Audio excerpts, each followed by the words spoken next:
this movie does kind of tie in to Treasure. It's also a father-daughter relationship.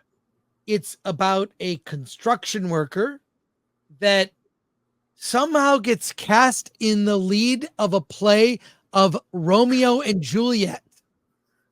And the drama kind of is reflecting his own life, things that are going on in his own life. And he's a construction worker that doesn't know anything about putting on a play. He gets involved in this group, this little stage production, and there's a lot of fish out of water stuff.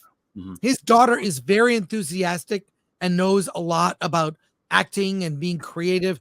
He's a lowly construction worker, whatever, who's just trying to provide for his family and somehow gets sucked into this stage production.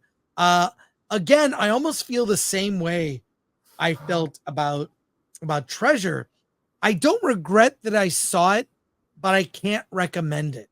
It's very much checks the boxes of a lot of types of indie movies.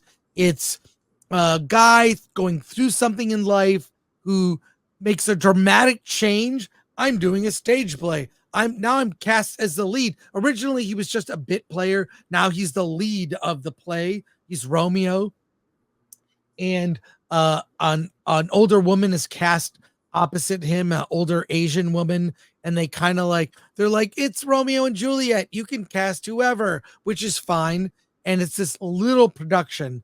And it's like fine by the end. I'm like, oh, okay, that was sweet. But it is a box checking of all the things you see in indie movies.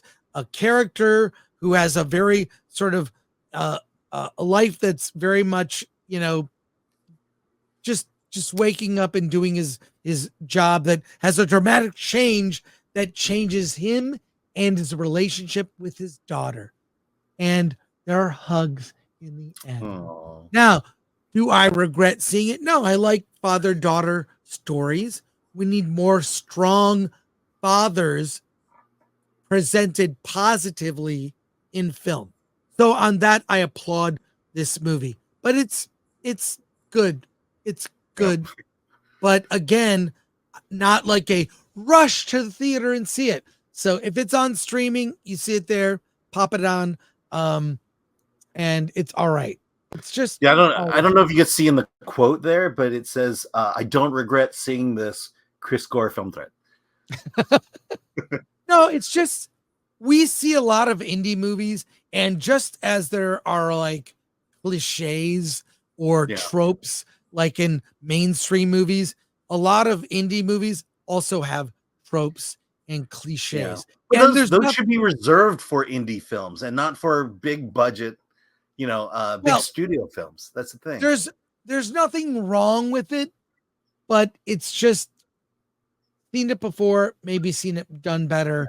But I do like films should never be formulaic. That's the thing. I can understand it with indie films because you're in that training ground and you're trying to move up. But for big studios to just continue to push out formulas, it's not right.